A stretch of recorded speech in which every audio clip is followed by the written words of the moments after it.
Welcome to In Pursuit 360, and today we are going to be starting our series on how to complete and fill out an application to become a law enforcement officer. So there's a little bit more to it than what you might think, than just filling out some blocks and calling it a day. So let's just get right into it.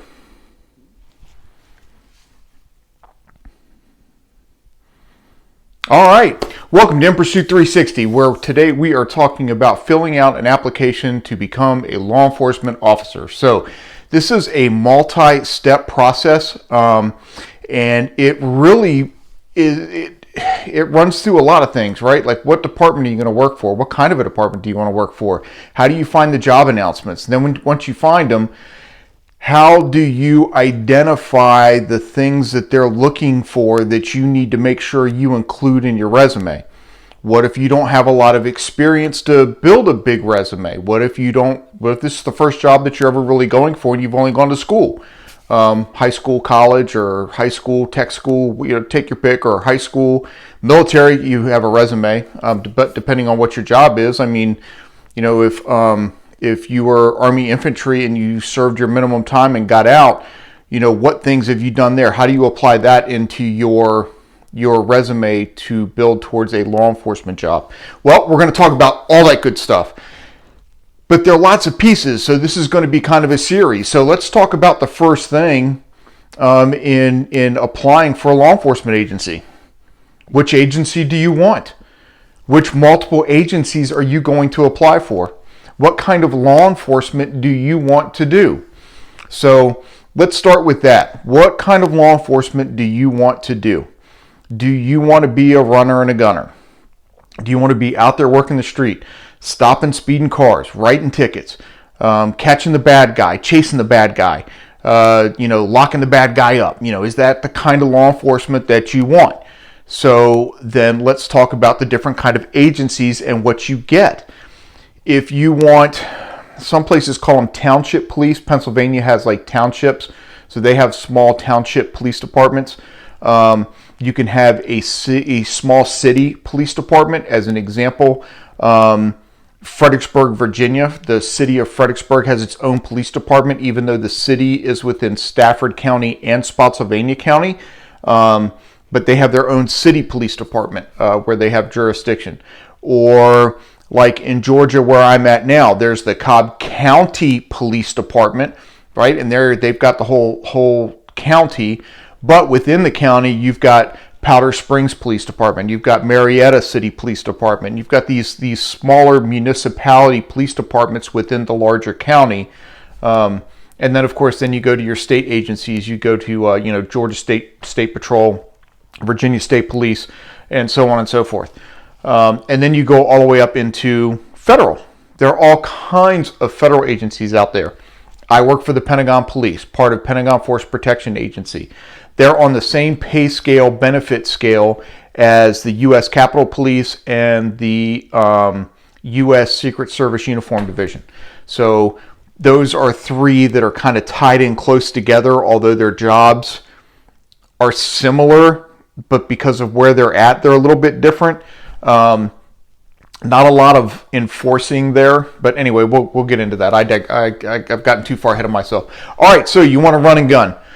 Maybe that city or county department is where you want to go. They tend to be busier. They tend to have their good areas and their bad areas within the city or the county, right? So when I'm talking local law enforcement, I'm talking city or county. So city or county, they have good areas, bad areas. They, depending on the size of the department, you may do everything. The one thing I liked at that time anyway, and we're talking back in 1993, when I went to work for the Stafford County Sheriff's Office, we did everything in the county. We did jail, we did patrol, we did civil process, we did court security, we did all that, transports, all of that. It was all within the Sheriff's Office. But I worked strictly in patrol, but we did everything. If I went to a burglary call, unless it was something like really major, I dusted for prints. I took all the photographs. I did all the work and all the investigation and wrote the report and interviewed witnesses and then went out and found suspects. I mean, I did all of it. I casted, tire prints. I casted footprints from robberies and vandalisms and things like that. So if you go to some of these smaller departments, they may not pay as well, but because they're smaller, you get a lot more experience. We would have guys that would go from the Stafford Sheriff's Office up into Fairfax or up into Arlington County, and they look like freaking superstars. Why? Because they did everything. The further north you went in Virginia towards DC, the bigger the Fairfax County, great police department. They had Fairfax County Police and Fairfax County Sheriff, two different jobs. The county police department responded to calls for service, took reports, did all the initial contacts. They worked some cases, but for the most part, they would have units on like burglaries and things like that would come out and help process the scene and would take care of some of that stuff. They would do some follow-up on their own, but nothing like what we were doing down in Stafford. Stafford, I don't know, is completely like that anymore. They've gotten bigger. Population's gotten bigger. The department's gotten bigger. I haven't really been in touch with anybody there for a while, so I can't tell you it's exactly the same way. So back to what do you want to do? So it might not hurt. It's not a bad idea to reach out to one or two of the officers there. Walk into the office, ask to speak to an officer, ask to speak to a deputy. And when they ask you what for, just say, oh, I'm thinking about applying and I would just like some information about the department.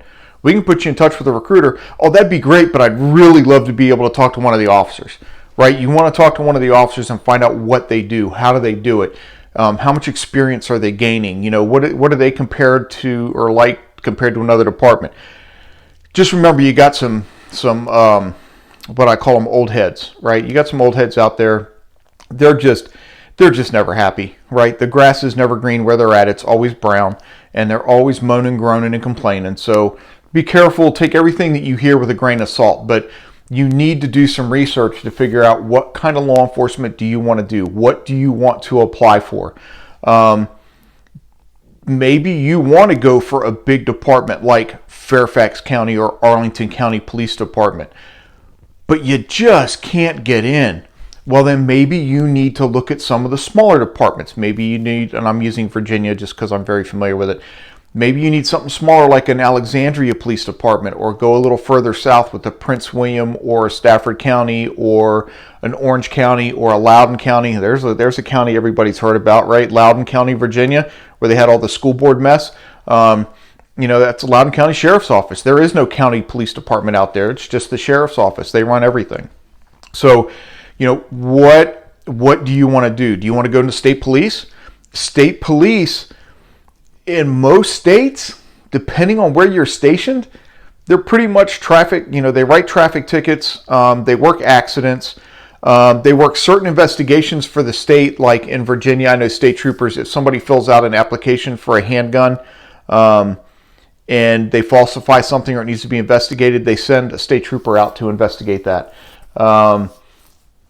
But in the real populated areas, that's kind of all they really do. Now, when you get into more rural Virginia, where you may have a sheriff's office that only has like 10 deputies, and there are only 2 deputies on the road and like none out at night, and the only person there is a state trooper, those state troopers work domestic violence calls and burglaries and stuff like that.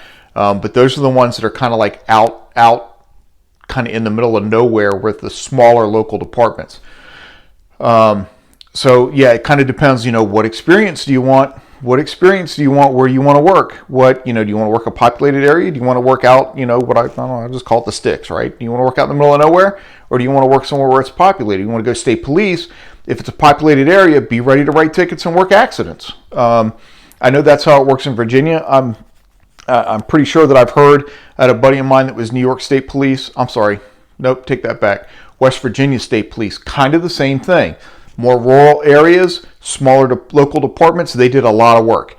But when you got into more populated areas, then that was more traffic tickets and working accidents. So keep that in mind. Federal agencies, what do you want to do federal?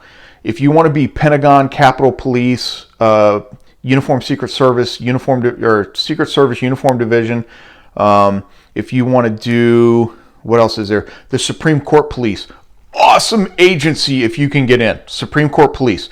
They have openings. They're almost constantly advertising. Go check it out. So anyway, if you want to apply for them, then you're a federal law enforcement officer, sworn, able to make arrests. You've got all the law enforcement powers on that federal property, right? On the federal property, you have all the law enforcement powers in the world. But really, you're access control. You're screening people coming in and out. You're making sure people have the proper badges. You have certain infrastructure things that you're protecting against intrusion and stuff like that. So really, within those federal agencies, those federal law enforcement agencies, you're paid for what you might have to do. You're trained for what you might have to do. But your daily activity, things that you actually do, are really access control. It's kind of like I don't want to say a security officer, but that's kind of what they do. That's their access control. They do screenings and vehicle inspections and stuff like that. But let me tell you, when something goes bad, it goes bad. Perfect example, 9/11. Look at the Pentagon. That was not just a regular security officer day or days that followed, right? Look at the Capitol Police and the things they've been in. The Capitol Police have been involved in more shootings than probably any of the federal agencies in the D.C. area. People, trying to run their barricades and stuff like that. Some crazy people from all around the country that come in and make fools of themselves with the government buildings and stuff in D.C. So yeah, keep that in mind. Look at the nuts jumping the fence at the White House, right? Uniformed Secret Service. That's kind of what they do, right? So anyway, keep that in mind. But then there's also like DEA, U.S. Marshals, little more running and gunning possibly. U.S. Marshals, I know they spend a lot of time working in the courts when they start, or they do transports, but there is other stuff, more exciting stuff that they do, where you can get out there and run and gun some more. Drug Enforcement Agency, ATF, Alcohol, Tobacco, and Firearms, a little more field work, a little more stuff that you can get into with that kind of stuff. Pay attention to whether or not they require degrees. FBI, if you want to be an FBI agent, I think they say you need 2 to 4 years of work experience before they'll consider you. Plus, you have to have a 4-year degree, and it has to be a 4-year degree, usually in something that they're looking for. So, IT, forensic finances, right? They want you to be able to use a computer and dig into people's finances and kind of like a CPA type thing, right? I already said IT. Tech is a huge thing with them right now. Take your pick. Any of those specialties, right? Almost any academic degree you can think of, they have a purpose for, right? So analysts and things like that. The FBI it's not a lot of going out and interviewing people and chasing them and things like you see on TV. Forget about all that. That's a very small percentage of their time. They want people that specialize. So here we are in our first installment. I'm already over 13 minutes. And it just goes to, there's a lot to think of. If you're looking to get into law enforcement, you've made the decision that's what you want to do. Have you really given a lot of thought to what kind of law enforcement you want to do? Right? What kind of law enforcement do you want to do? That's a huge decision that you're going to have to make. You need to think about it and consider it, and then and go from there. So this again is the first in a series of applying for a law enforcement job or law enforcement position. There'll be some other ones that are coming out here pretty soon. I'm gonna try to keep these flowing pretty quick so that you don't have to wait forever. Like, oh my God, what's the next thing? I've covered some of this stuff already in some of my prior videos, but I'm trying to organize it and give you any new information that I've come across since then. So it's kind of like updating everything else that's already gone on. So yeah, that's the first one. Next thing we're going to start talking about in the next application video is going to be now that you've decided what kind of an agency you're going for, how many do you apply for? How far do you go? What are some key things to look for in deciding, like, well, do I really just pick my primary or do I need to go with multiple? But anyway, so we'll get into that into the next one. Hey, in the meanwhile, do me a favor. If you liked the video, if this was helpful, do me a favor, give me the thumbs up down below, please. Thumbs up. If not, give me a thumbs down, but tell me why. I always ask you to tell me why. I am up for honest criticism. So if you have any, please go ahead and give it to me. Don't forget, the subscribe button will be awesome. If you subscribe, then you get notifications when the next video comes out, so you can follow the series that I'm making now. And yeah, and the bell notification will also, that'll let you know too. So anyway, hey, I appreciate you tuning in. We're over 2,000 subscribers. My next big goal is 5,000 subscribers. Remember that like button, subscribe button, and hit that bell notification for the next videos or whatever. You'll get notified when they're coming out. In the meanwhile, as always, please be safe out there.